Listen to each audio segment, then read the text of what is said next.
Amanhã é dia de branco, tem caroço nesse angu, deu com burro nas águas.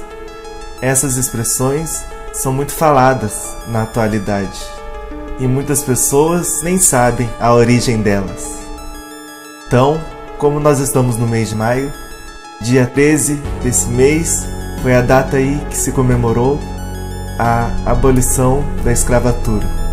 Então, esse programa ele vai ser nessa temática, falando sobre o trabalho escravo, sobre a história do nosso Brasil, como que foi o início de tudo isso, como começou a escravidão aqui no nosso país e como tudo terminou. Então não saia daí, já já a gente volta. Somente a tua palavra é luz para o meu caminho. A tua palavra é lâmpada para os meus pés.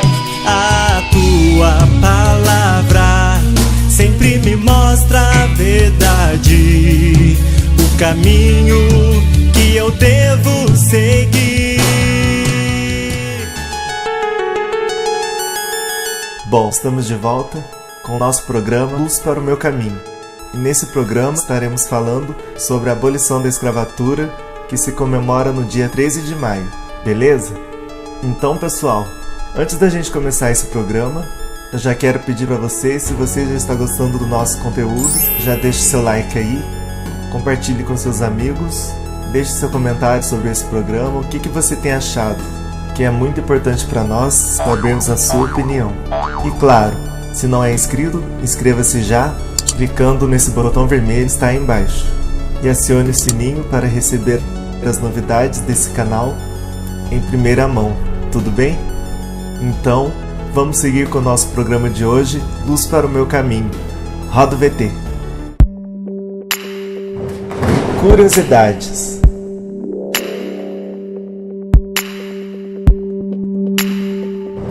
Contexto histórico da abolição da escravatura.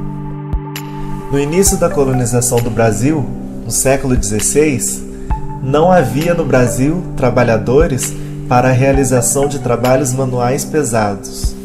Os portugueses, colonizadores, tentaram usar o trabalho indígena nas lavouras. A escravidão indígena não pôde ser levada adiante, pois os religiosos católicos se posicionaram em defesa dos índios, condenando sua escravidão. Logo, os colonizadores buscaram uma outra alternativa. Eles buscaram negros na África para submetê-los à força ao trabalho escravo em sua colônia. Foi neste contexto que começou a entrada dos escravos africanos no Brasil. Como era a escravidão no Brasil? Os negros africanos, trazidos da África, eram transportados nos porões dos navios negreiros.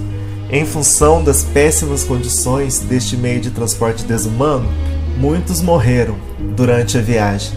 Após desembarcaram no Brasil, eram comprados como mercadorias por fazendeiros e senhores de engenho, que os tratavam de forma cruel e muitas vezes violenta.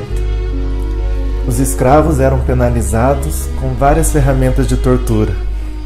E quando eles conseguiam fugir, eles tinham no seu pescoço um sino, para que quando fossem perseguidos pelos capitães do mato, aquele sino tocasse e eles fossem assim capturados.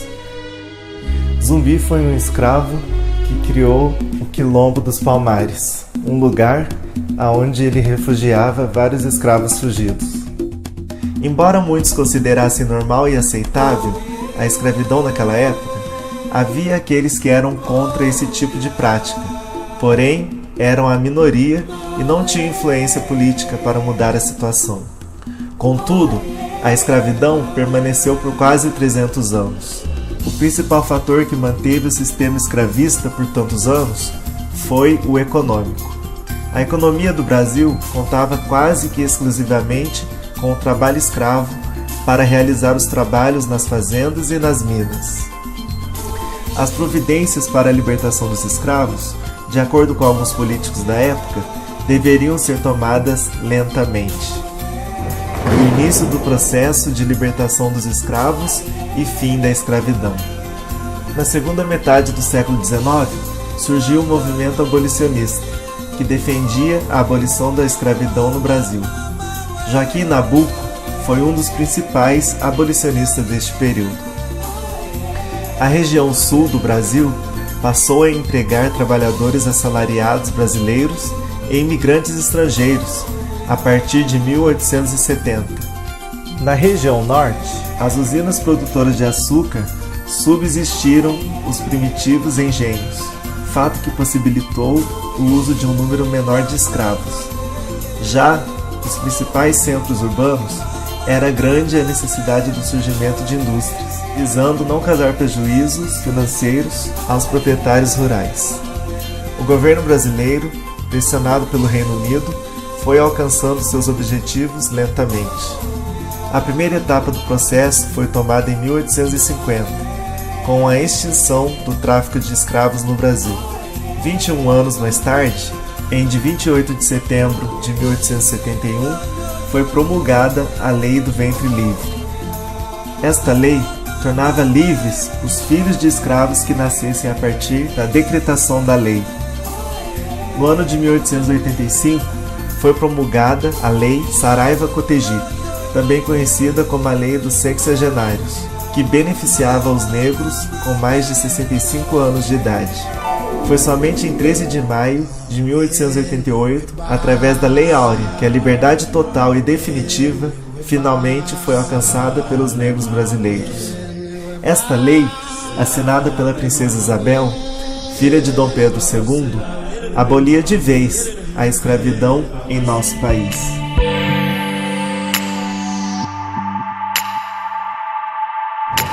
Bom, como vocês viram aqui nas curiosidades, o nosso país ele teve essa colonização por portugueses que vieram com os navios negreiros.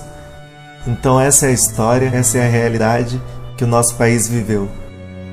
Então, olhando para a palavra de Deus, a Bíblia fala muito sobre essa palavra escravo. Escravo, todo mundo sabe, é aquela pessoa que tem um dono, que não tem a sua decisão própria, mas que ela tem que prestar serviços ao seu dono, ao seu senhor. E tem que se sujeitar a qualquer coisa para agradar o seu senhor. Então, a palavra de Deus fala sobre a escravidão. Nós vamos ver aqui algumas referências nesse sentido. E é bom a gente deixar claro para todos que estão nos assistindo aqui que a palavra escravo em si não é ruim, né? Porque na palavra de Deus fala que nós somos escravos do Senhor nosso Deus, né? Ou seja, nós temos um Senhor que cuida de nós, só que Ele não é como os senhores, os donos de terra, os donos de engenho, né? Que maltratavam os seus escravos. Mas o Senhor nosso Deus, Ele nos ama e Ele cuida de nós de uma maneira muito especial. Essa é a diferença, que nós somos escravos porque obedecemos a sua vontade.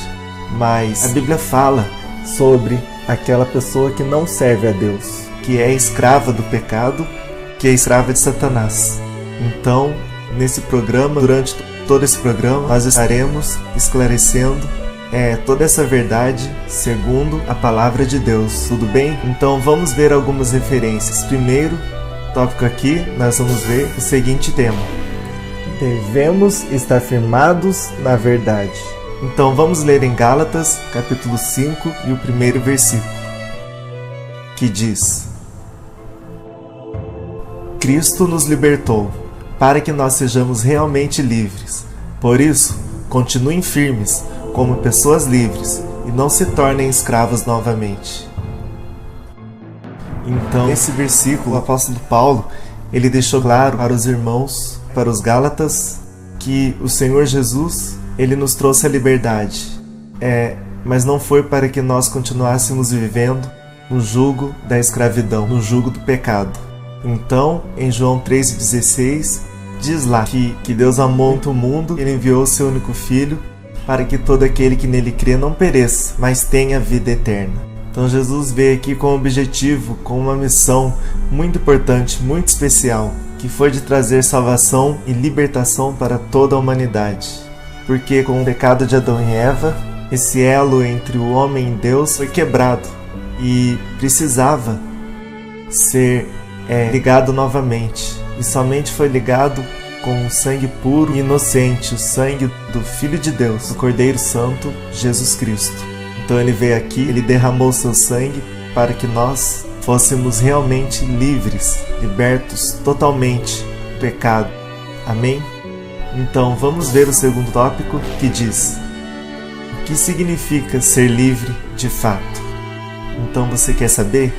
Vamos ver essa referência bem em Gálatas, no capítulo 5, no versículo 13, que diz: porém vocês, irmãos, foram chamados para serem livres, mas não deixem que essa liberdade se torne uma desculpa para permitir que a natureza humana domine vocês.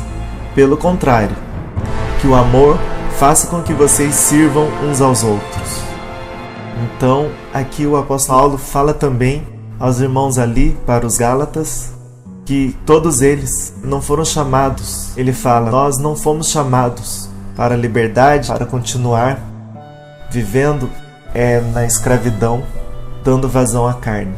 Então, quando a Bíblia fala em carne, a Bíblia se refere ao pecado mesmo, a tudo que se pode satisfazer a vontade do corpo humano, a vontade da própria pessoa e não a vontade de Deus. Então o pecado significa isso, o afastamento do homem e Deus. E Jesus, ele nos chamou para a liberdade, como foi dito nesse versículo.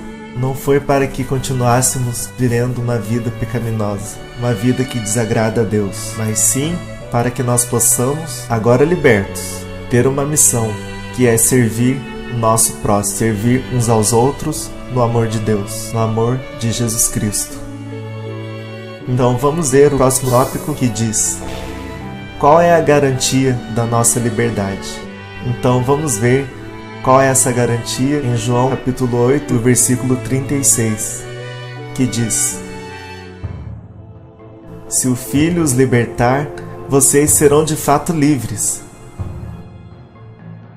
Então, se você adquiriu essa liberdade em Jesus Cristo, então você é livre. Então realmente você está liberto de tudo que te afasta de Deus. Então aí fala realmente, né? Se pois o Filho vos libertar, verdadeiramente sereis livres. Então não tem o que faça, e não tem o que fale o contrário, dizendo que você não realmente um liberto, uma pessoa livre em Jesus Cristo. Mas você é livre porque Jesus te deu essa garantia. Então nós vimos aí nas curiosidades também sobre a vida dos escravos. Eles trabalhavam num trabalho muito pesado e muitas vezes eles apanhavam, eram chicoteados e tinham que continuar trabalhando, mas eles tinham que prestar serviços e eles sofriam com certeza muitas dores no seu corpo, né, com as chicotadas. Também não era só com o corpo físico, mas a alma. Eles se sentiam muito para baixo com o seu interior, com o seu ânimo muito prejudicado por conta dos maus tratos.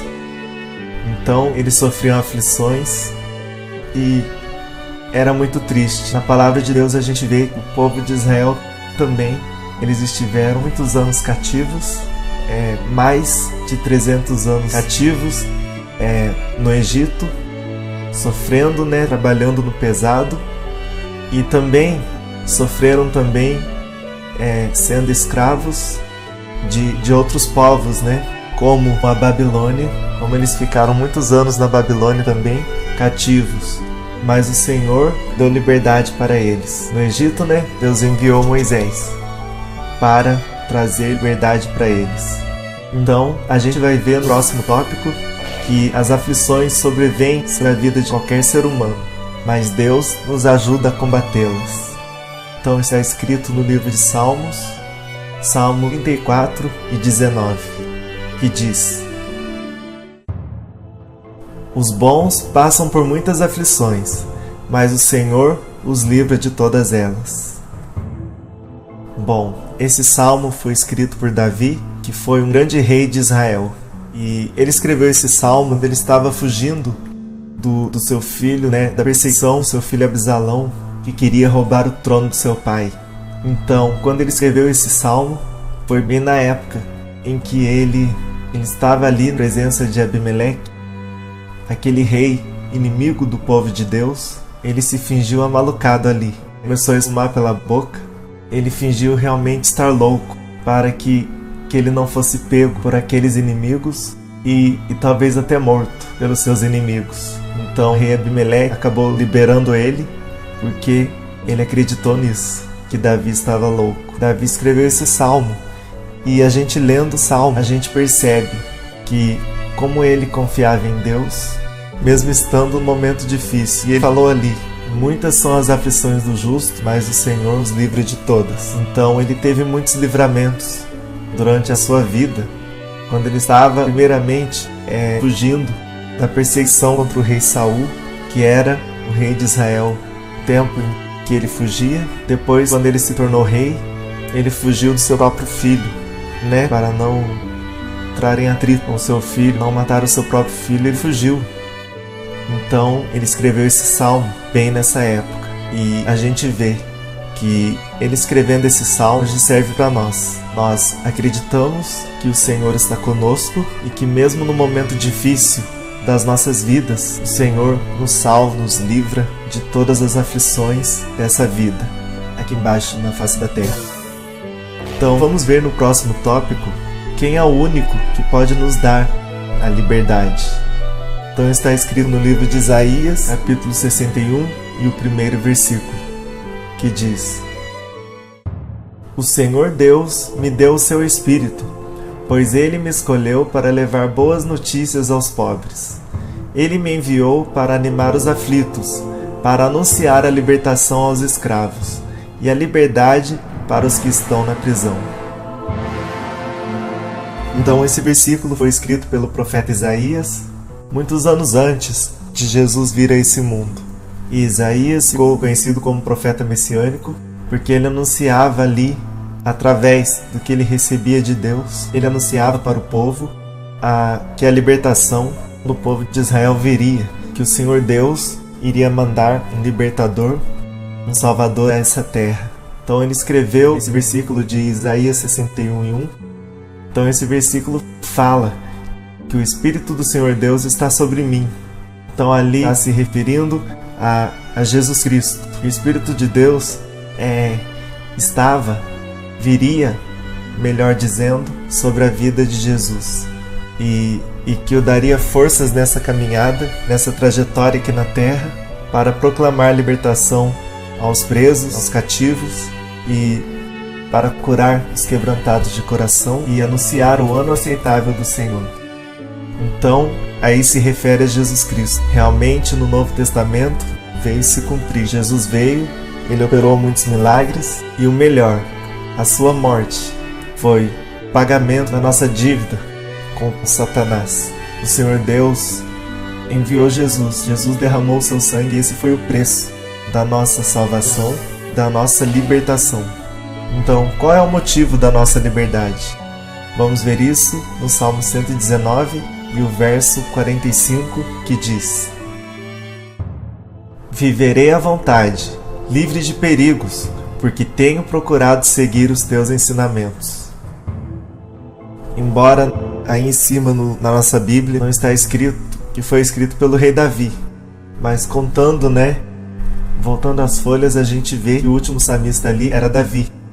Então a gente sabe que o livro de Salmos foi escrito por vários salmistas, Teve os filhos de Corá, teve outros também, Asaf e Davi e muitos outros. Mas aí nesse versículo fala qual é o motivo para andarmos em liberdade. Aquele que segue os preceitos, ou seja, os estatutos, a palavra de Deus, a vontade de Deus, ele vai andar em liberdade porque realmente está colocando em prática. Aí está o segredo de uma vida livre em Cristo Jesus. Não é apenas você ler e entra no ouvido e sai no outro, mas sim, você vai seguir Você vai acreditar nessa palavra, que essa palavra é verdadeira, e vai seguir, e vai levar isso à sua vida. Com isso você vai andar em liberdade, na presença de Deus. Então, qual é o conselho de Jesus para quem deseja ser livre? Vamos ver então qual é esse conselho em João 8, 31 e 32, que diz: Então Jesus disse para os que creram nele: Se vocês continuarem a obedecer os meus ensinamentos, serão de fato meus discípulos, e conhecerão a verdade, e a verdade os libertará.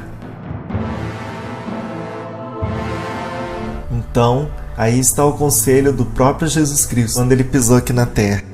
Ele disse, segundo está escrito em João 8, 31 e 32, que se você permanecer seguindo a vontade de Deus, permanecer realmente nele, porque ele é o caminho, a verdade e a vida. Então ele fala, se você permanecer nele e acreditar nele, verdadeiramente será livre. Ele fala que, uma vez conhecendo esta verdade, que é ele próprio, né? Jesus Cristo, ele fala que essa verdade que você conhecer vai te libertar. Ele tem realmente a verdadeira liberdade para quem nele crê. A pessoa pode estar vivendo uma vida errada, ou vivendo no pecado, ou até ditando em vários deuses, né? Tendo outros ídolos e não adorando ao Deus verdadeiro. Mas se um dia ele chegar a conhecer a verdade, lendo a palavra de Deus ou ouvindo, então, a partir desse momento, ele conhecendo, então ele vai receber a liberdade em Cristo Jesus, que a palavra dele nos garante. Ele fala, conhecereis a verdade, e essa verdade vai te libertar. Então a gente vê que quem está em Cristo verdadeiramente é livre. Então vamos ver o que diz em Romanos 8, 1 e 2. Agora já não existe nenhuma condenação para as pessoas que estão unidas com Cristo Jesus, pois a lei do Espírito de Deus, que nos trouxe vida, por estarmos unidos com Cristo Jesus, livrou você da lei do pecado e da morte. Então o apóstolo Paulo, ele disse aos irmãos em Roma, nesses versículos, né, que não há condenação para quem está firmado em Cristo Jesus, que não anda segundo a carne, mas segundo o Espírito. Então, ou seja, você faz tudo para agradar a Deus e você não dá mais vazão à carne, mas sim à vontade de Deus, ao Espírito da vida. Então vamos ver. O próximo tópico diz assim: devemos ter compromisso com aquele que nos libertou. Vamos ver em Romanos 6 e 22, que diz: Mas agora vocês foram libertados do pecado e são escravos de Deus. Com isso vocês ganham uma vida completamente dedicada a Ele, e o resultado é que vocês terão a vida eterna. Então agora que somos libertos do pecado por Jesus Cristo, devemos agora dar frutos para a santificação. E o apóstolo Paulo fala aqui, e por fim, a vida eterna. Então, a partir do momento que você acreditou em Jesus, deixou Ele entrar no teu coração. Ele veio e te deu a liberdade. E essa liberdade, ela é condicional, né? Ela é para aquele que crê e obedecer a palavra de Deus. Não quer dizer que nós podemos fazer qualquer coisa que nos venha à cabeça, seja boa ou má. Mas o Senhor, Ele nos dá o livre-arbítrio, né? Nós podemos sim escolher, fazer as nossas escolhas. Mas tudo que escolhermos fazer, temos que pensar antes, porque o final de tudo isso tem um peso. É a lei da semeadura, né? Nós fizermos coisas más, o Senhor trará sobre nós juízo, né? Nós vamos sofrer as consequências de uma vida no pecado, né? Então o apóstolo Paulo fala nesses versículos que devemos ter esse compromisso com o Senhor Jesus, que é o nosso libertador. Então, uma vez livres, devemos seguir uma vida de santificação para a glória de Deus. Então, vamos ver o que Deus faz pelo seu povo. Salmo 68, versículo 6. Ele dá aos abandonados um lar onde eles podem viver e solta os prisioneiros que vivam livres e felizes, mas os que se revoltam contra ele terão de morar numa terra deserta. Então a gente vê aí o Deus faz por aquele que nele acredita, né? Se a pessoa é solitária, sozinha nessa vida, mas tem Jesus, o Senhor faz com que ele habite em família. O Senhor coloca ele dentro de uma família, né? Ele com certeza vai ser acolhido por muitas pessoas, porque o Senhor faz com que ele habite em família. Ele não é mais um escravo do pecado, mas sim de Jesus Cristo, sendo, né, amparado por ele de todas as maneiras, tendo que comer, que vestir, onde morar e com certeza tendo uma alegria de ter uma pessoa do seu lado. Bom, então pra gente finalizar esse programa, eu vou deixar a vocês uma oração que deve ser feita por todo o povo de Deus. Está no livro dos Salmos 79 e o verso 9, que diz: Ajuda-nos, ó Deus, nosso Salvador, por causa da tua própria honra. Salva-nos e esquece os nossos pecados. Bom, esse foi o programa de hoje. Nós agradecemos a todos que assistiram esse vídeo até o fim. Fiquem ligados nesse canal AM, RL3, com muitas novidades que virão aí. E claro, deixo o meu abraço, a minha gratidão por todos aí que são inscritos, por todos que curtem, que compartilham. Continuem fazendo isso, que é muito importante para o YouTube, que vocês façam isso para que o nosso programa, para que o nosso canal, para que os nossos vídeos se coloquem numa posição melhor aqui na plataforma. Então, um grande abraço e até o próximo programa. A tua palavra sempre me mostra a verdade, o caminho.